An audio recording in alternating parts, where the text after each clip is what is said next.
And we are back, folks, with yet another panel discussion in this day one of Prepathon 2025.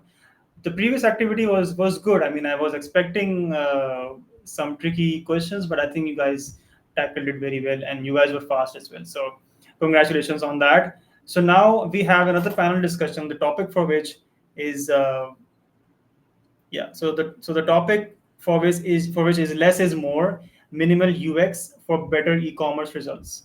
And for that, I have two amazing guests with me.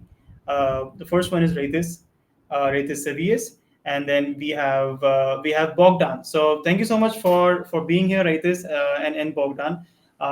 It's a pleasure to have you both on Prepathon this year. And what do you think? What do you think about the Prepathon? How are you liking it, and how does it feel to be here? Oh, hi everyone. Yeah, what I love is I was joining and looking at the what is happening in chat, and uh, I think that the fact that there is like real conversations going on and people are actively participating, this kind of shows that the topics are really relevant and people are really interested in how to improve their products, how to make e-commerce work better. All right, Bogdan, you want to say a few words before we get into the questions and the panel discussion?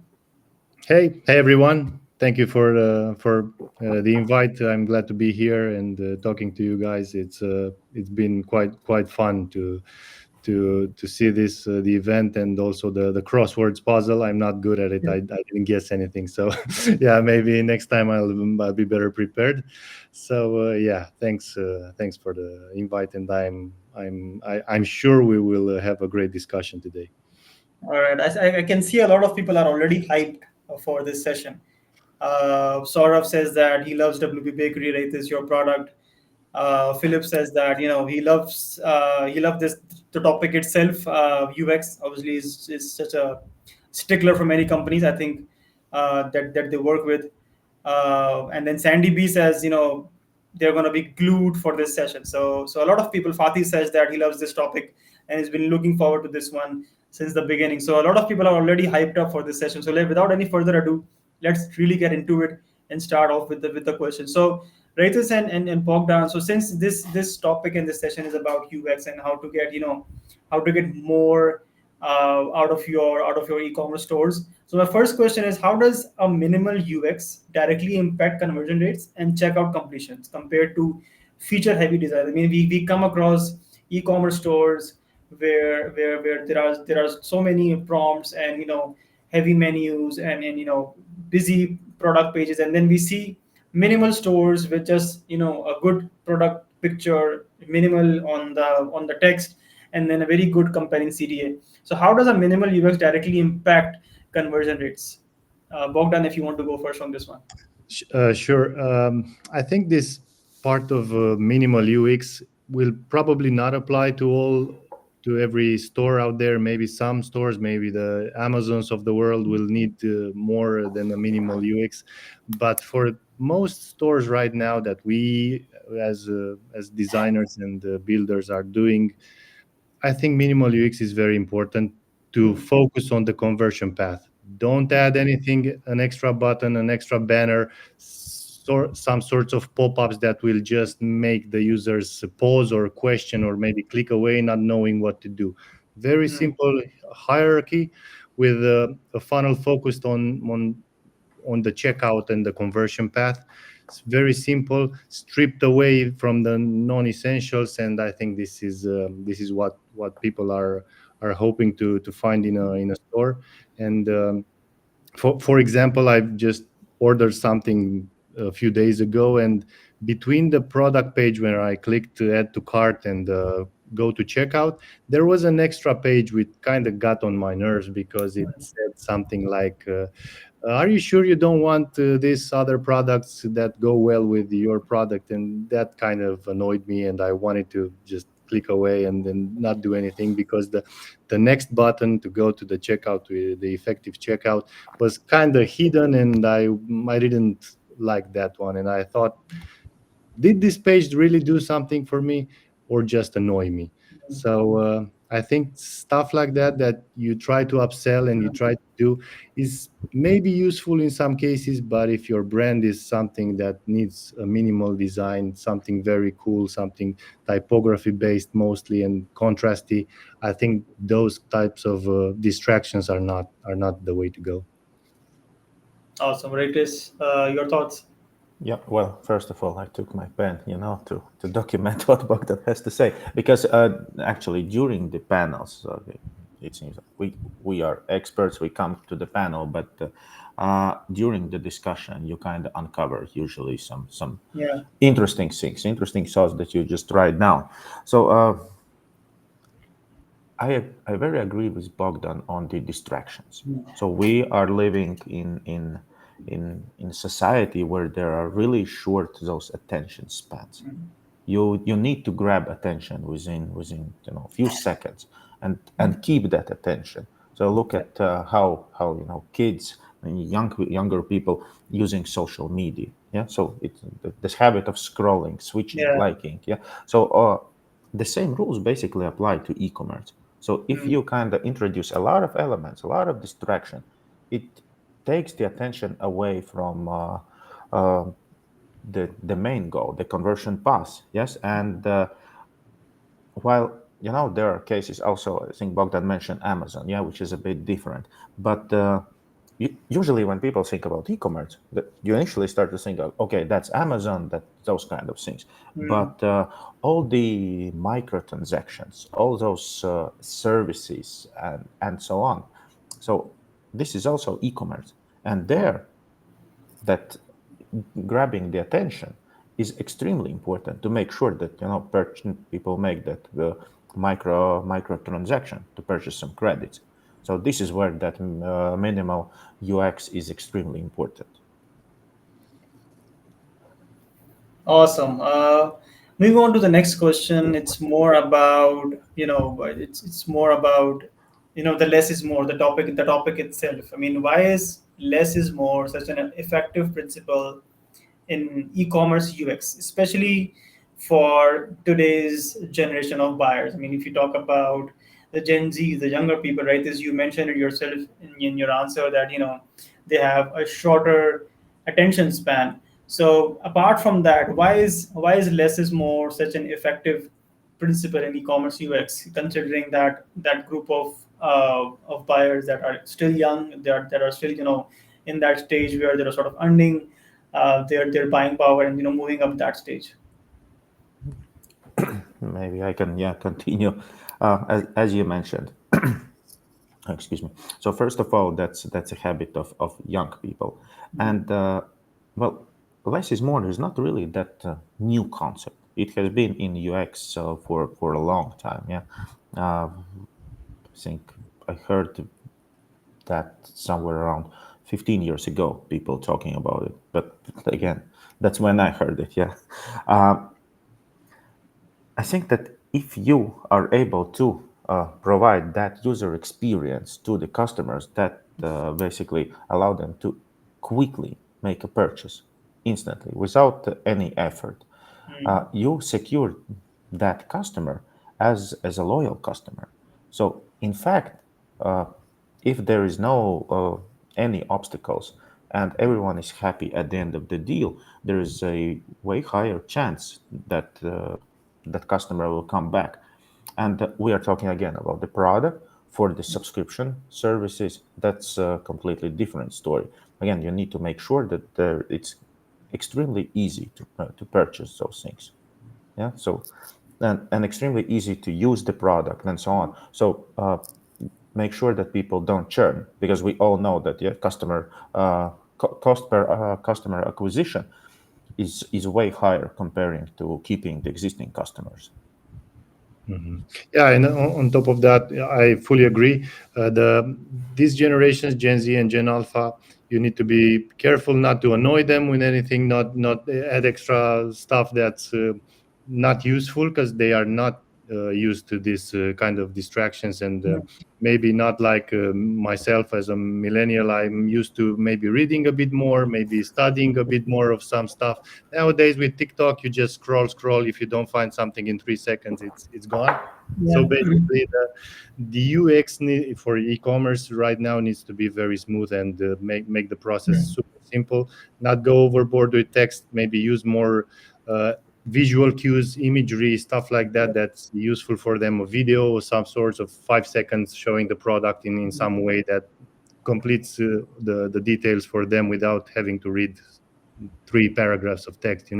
So with them, with these generations, and maybe with us, we don't have the time anymore to study and to spend. We are all busy, of course, and making it simple without jumping through hoops is something that I think every website in general should have, and especially with e-commerce where you need to just buy something quickly. Awesome. Let's move on to the next question, and it's about mobile first, right? I mean, in a mobile first world, what minimal UX elements are absolutely non-negotiable for e-commerce stores? I mean, Bogdan, Uh, you can, or Raitis, yeah, if I can go first because I've recently designed something for an e-commerce shop, and I think in mobile the add to cart button needs to be, I don't know, maybe even sticky in the product page. Let's say when you scroll something with something like the details, but maybe in the bottom you need the add to cart button so you don't need to find it again. These are stuff that maybe increases your conversions. Also, the search in the mobile app needs to probably be um, visual. I think I've seen something recently with some results when I've searched something showing the actual thumbnails of the products and the small text instead of just text, like lines of text where you maybe don't know, you kind of don't tap right between only in the text. Maybe do it like a bigger stuff. These are cues and UX and UI that's really helpful with e-commerce. Make them bigger, make the products that are in the search more visible. Also, the navigation needs to be super simple with mobile. The hamburger menu doesn't need to have like super involved categories or stuff like that. Maybe it's four or five items like home, shop, cart, and account, something like that. And of course, as usual, large clickable CTAs, so you can just go there. So I think these are some of the elements that should be very, very optimized for e-commerce in mobile first world. awesome. Raitis, you would like to share your thoughts on this one? Uh, if we are, yeah, like very specific, I would maybe even add like voice control. It's like something like a crazy idea, because we see that people start to use that more often. Yeah, we will probably touch somewhere the elephant in the room, the AI. Yeah, but yeah, voice control gets bigger, and I would maybe even rephrase the question. Is it's not about like like you need to build up the elements that you must have. It's vice versa. Yes, I think this was the quote that the good user interface is not when you add more things, but when there is nothing that you can take away. Yes, that's it. You're left with the very basics. And I think for the mobile first, we are talking about the you need to have only the very basics, because as Bogdan said, things need to be big, and they need to be big for better experience, so it's easier to click the very basic information, with an easy option, of course, to go as deep as you want and discover things, but very basic functions. Yes, so that's a must. So, and this is where we talk that when mobile first is definitely like minimalistic user experience. Mhm. Yeah. Got it. Very insightful. And before I move on to my next question, I just want to jump into the comments and see what people have said and asked so far. So let's see what they have to say. So Saurabh is sort of sharing his love for Raitis. He uses WP Bakery for his website. Thank you so much for sharing that thought, Saurabh. Amelia has a question. So does this help the user achieve the primary goal? If I remove it, what happens? Amelia, if you can be more specific about your question, I mean, you can obviously follow up on this one in the comment section, and obviously we can take it then and answer it more properly. Curtis has a question. So the UX is substantially affected by the images seen along the UX.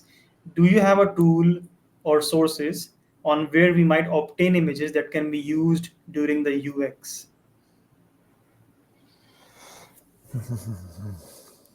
Writers, if you want to take this, or Bogdan, if you want to cater to this one.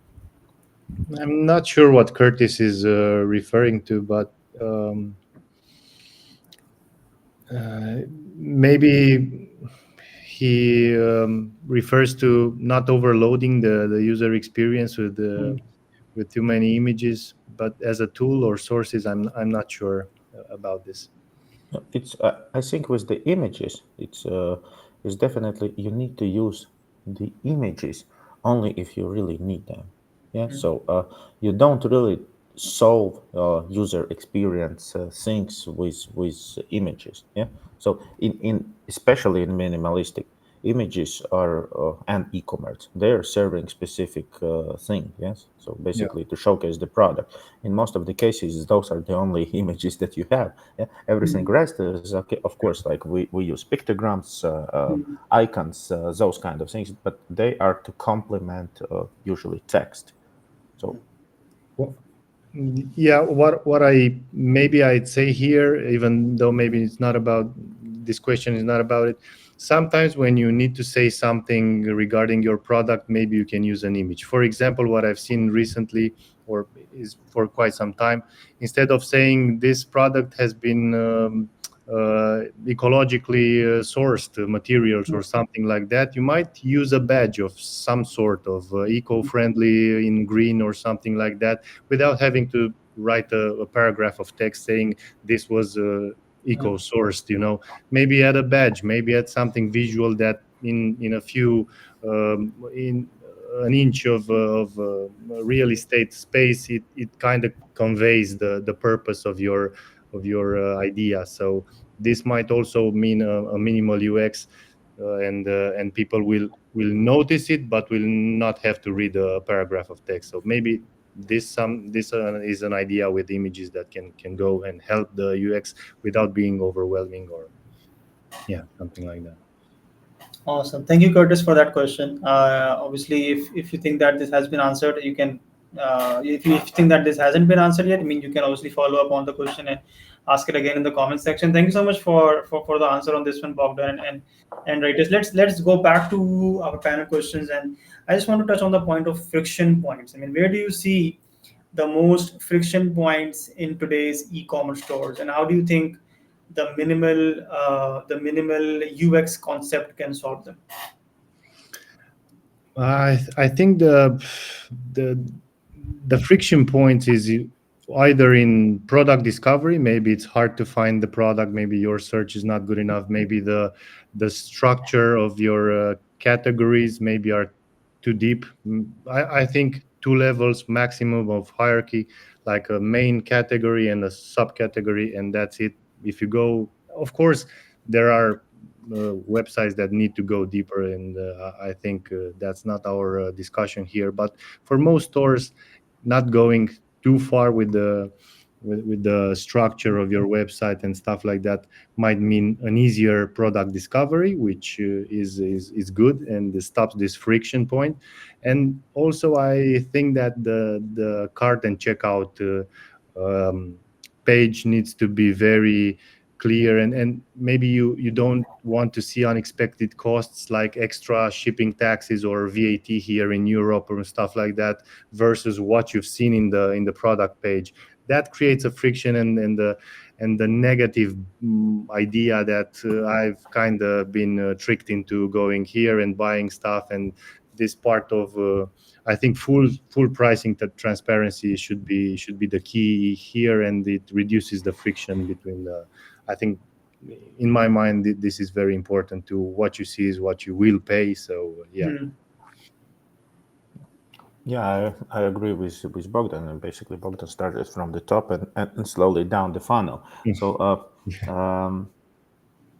the transparency is definitely in many cases an issue. So what Bogdan mentioned about the prices, yeah, so people check an average the data of an average e-commerce website. You will see that there are a lot of people just leaving the website at the checkout process. Yeah. And there are basically two things. Usually the reason for that is basically the transparency with the pricing.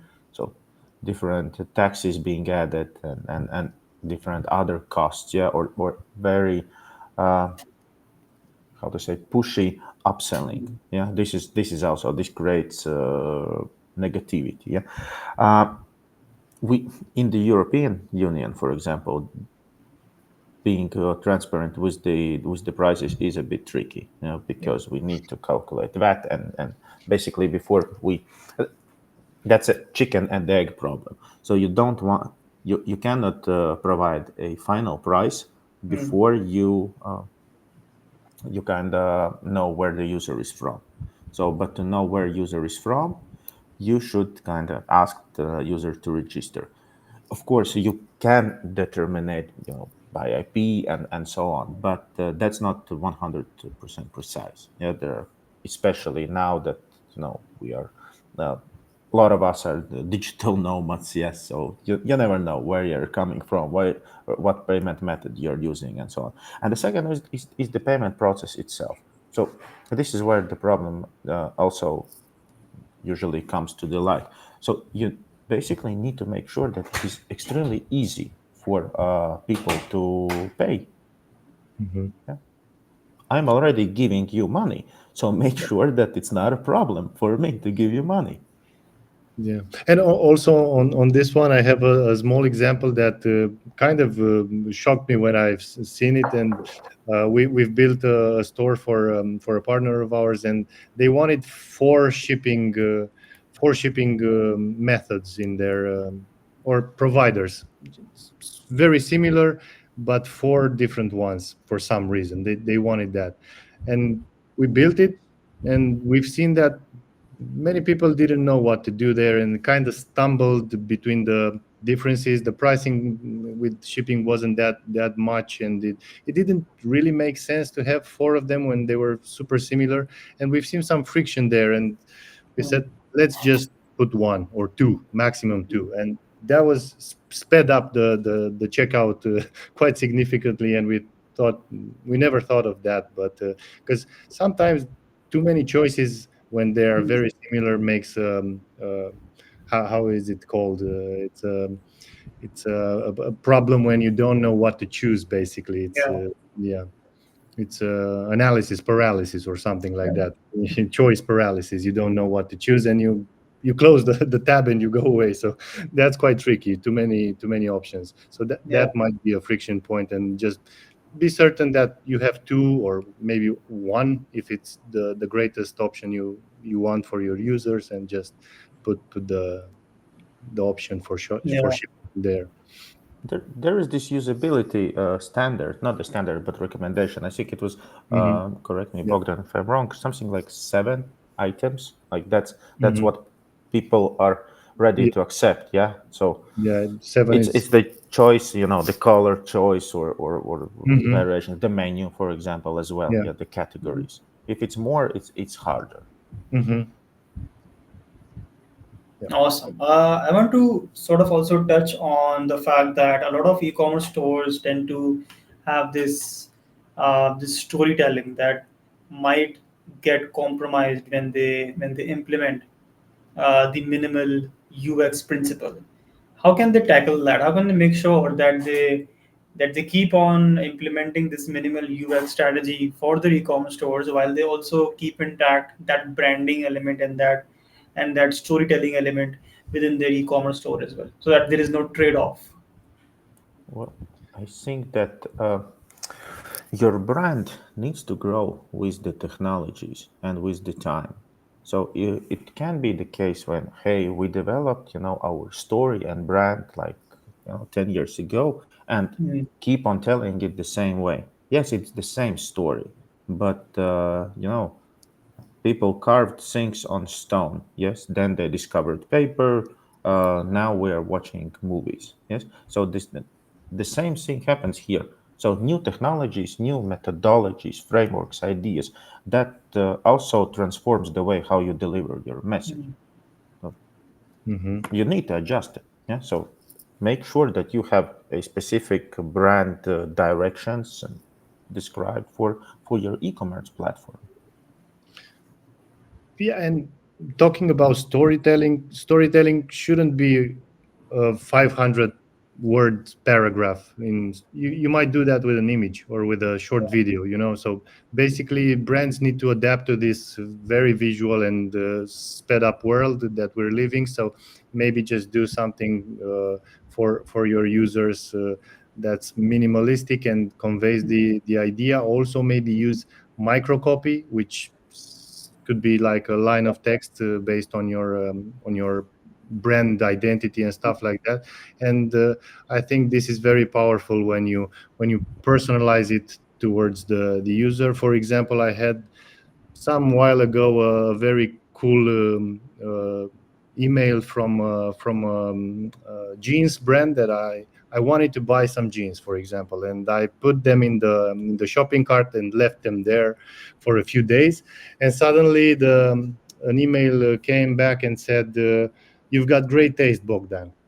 You've left the jeans in the bag and some sort of that." But that line where it said, "You've got great taste, Bogdan," of course I knew it was something generic, and every product of theirs was something cool that it says about me that I have great taste. I immediately understood what they did there, and they personalized it with my name in there in the email. But I liked it, and I said, yeah, maybe I'll click this one because you guys did a great job with the microcopy and it got my attention. You've got great taste, Bogdan. It's super simple, but Yeah. instead they could have written a two-line paragraph that you forgot this item that is still in your shopping bag for 5 hours or so. I wouldn't have clicked on that. So it makes all the difference how you do this micro copy and Yeah. personalization and storytelling. Like the brand was this type of out there and more I don't know, friendly and not super corporate, and it fit their brand perfectly. That line, "You've got great taste, Bogdan. Come and get your jeans," or something like that. Yeah. Super nice, and I think this is minimalistic approach works quite nice. And the big brands are doing that for years. Yeah, Yeah. Just do it. Yes. yeah, So Yeah. yeah. that's an excellent example. So Yeah. Really, really nice point, Bogdan, on the micro copy, and then the example was very nice. I think that is something that we can take away. We can really take away from this session is that using micro copying, using those little tiny And it, sentences. and it actually worked because I bought those that pair of jeans. Okay. there is That sort of actually that validates that. Yeah. there is this joke which probably reflects what Bogdan just said. It's like a user interface is like a joke. If you cannot if you have to explain it, it's not that good. Mhm. So Perfect. the same basically refers to your brand story.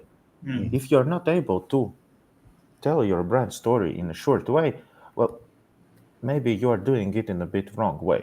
So Yeah. try to reconsider basically. Mhm. Awesome. So let's move on to matrix, right? I mean, what's your approach to testing minimal UX decisions? And are there metrics beyond bounce rate and conversions that actually matter? I think conversion is the most important one. You need to keep an eye on conversions, and maybe on the speed of the user journey, like from when they got to your website to how much time they are spending, which is not necessarily bad if they are spending a lot of time, but if they're spending a lot of time and not going to the checkout and completion, that's a problem. Time to completion, if it's fast, the lower the better. The minimal UX will help with that for sure. And of course, the website speed needs to be fast. Everything in there should be working perfectly, not missing clicks on buttons or stuff like that. Of course, Hmm. but I think this time to check out, time to completion, from where they get to the landing page or the product page or whatever, even home page, to Hmm. the final one, should be interesting to gauge and find how you can improve that stuff, On the with user experience, it's usually it feels, hey, it's a bit hard to measure. On the emotional side, what I see that many brands are not really using is customer satisfaction rate. So with customer satisfaction rate, instantly people think, okay, well, should I use it only at the end of the conversion? Not necessarily. It's like the idea of the customer satisfaction rate is that you apply it to a certain pass, and then at the end you ask user like how satisfied you are, how quickly, easy it was to complete that certain pass. And this is the way how you can basically measure a certain pass within your e-commerce process. So that would be that would give a bit of if we're talking that time to conversion, what we basically named, all those are quantitative metrics. Yeah. So with customer satisfaction rate, we are talking a bit of quality metrics, a bit different. And of course, such things as manual screen analysis. We have plenty of tools like Hotjar, yes, or Microsoft had that Clarity thing. Yeah. So that's also the way how to basically measure things. Yeah, exactly. Awesome. Let's again dive into the comments and see if people have any questions for Bogdan and Raitis. So Marvin here asks that is tab based checkout like cart address and then checkout, is it a good minimal UX practice? I mean, is it something that you guys would recommend? No, I'm not a fan of tabs, to be honest. Maybe if by tabs you are referring to something that's on the screen and you will get to them via the next, yeah, that's probably a good thing to let the user know that there are a couple more steps into this process. That's very good. And I think it helps, but don't go into the idea that you'll need 5 steps to complete this. Just make it as simple as possible. If it doesn't require 3 steps, do it in 2, do it in 1. Why not? You don't need extra steps just because it looks nice in a UI sort of style, minimalistic style, just to have 3 steps. Why the 3 steps? I've seen the best cards that I've seen are just 1 step and mostly click. I've uh, I've set it up, or they already know my account, and I'm all. Not necessarily. Just log in, then go into the shipping, then go into the billing address, then into the whatever. Don't go that way. Maybe it's more information in a single page, but do it in a way that just doesn't require 5 steps. That's my opinion, at least. Yeah. So the question is probably also like, what do you have in those steps? Yes, it's also important. It can be 1 step, it can be 3 steps, 5 steps. At any number of steps, you can definitely go wrong how you display information within those steps. So that's something to consider. But I'm maybe not that strict about the steps. Of course, I think if I would see like plenty of steps, that would scare me a bit. But if you still want to use steps and you have it because of some specific reasons, then making that clear how many steps there are is probably very, very important, because that's one of the probably what we skipped on the frictions is uncertainty. Yeah. So Yeah. will I end that process now? Yes. So how fast? What's happened next? What is going to happen when I click this button? Am I going to the next step, or are my card being charged, or what was? Yeah, and also this could be A/B tested, like trying a few weeks, a few months with the address in between. Because I've actually just seen Marvin's question, which was cart address and checkout, which makes sense. Maybe the address is not a mandatory step, which could be maybe included in the checkout part. The cart is obviously something that needs to be its own separate stuff, but maybe you could try without the address step in the middle, just include it maybe in the checkout, and do it simpler like that. I don't think it's a problem necessarily, but it adds Yeah. a bit of a bit of clicks. But as Raitis said, if you make it clear and it's obvious that this is you're at this step and you only have another step, that's perfect, as long as you know that the journey is 2 or maybe 3 steps. Awesome.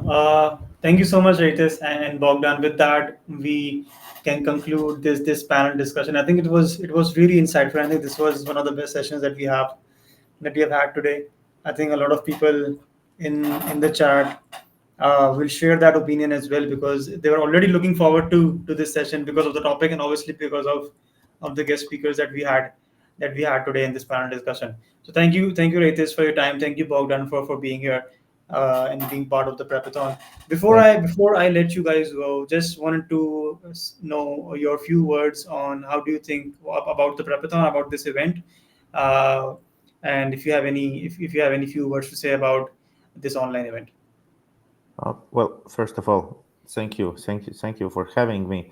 Uh, I I love the energy that is happening around. I also want to thank Bogdan. So, uh, Mhm. well, first of all, we look alike a little bit. To be fair, yes, Yeah, that's the fact number exactly. one. And I think, yeah, I really enjoyed the discussion. Love the ideas that Okay. Bogdan shared, and I truly hope that the few things that we managed to share in this time may help some of the Yeah. people to improve their websites. I think that's the main goal. Yeah. Yeah. Congrats on the event. It's a great idea, an amazing idea, and yeah, should everyone should take a look at the sessions and the Yeah. panels. It's quite nice, and I think these discussions about web in general and stuff like that just brings ideas and works for people that want to build more and know more and find out other people's ideas and where are we going, where is it, even with this minimal stuff, with the AI, probably with everything that's going in the world. There's so much noise, there's so many opinions. Sometimes the opinions in the, I don't know, in the social media might be a bit skewed towards some people's interest or stuff like that. I think here at this event, it's quite nice. You can hear people's actual thoughts about stuff and products and experiences and the web. So you guys are doing a great job, and thank you everyone for listening to us for more than half an hour. Thanks. All right. Thank you both. Thank you, Raitis. Thank you, Bogdan, for those kind words, and obviously for being here and being part of our online event. Uh, as for the audience who are watching, don't go away, because in the next session we are going to be auditing online stores live on stage. So at the start of the day, we asked a few people to send over their online stores if they wanted to be audited, and we got a few, and we are going to be auditing them in the next session with a UX expert from DigitalOcean. So make sure to stick around, especially those who submitted their online stores in the comment section, because you would want to know if you have any improvements in your online store, if you have any things that you can work on to make it more successful and more profitable. So stick around. We will be back in just a few minutes.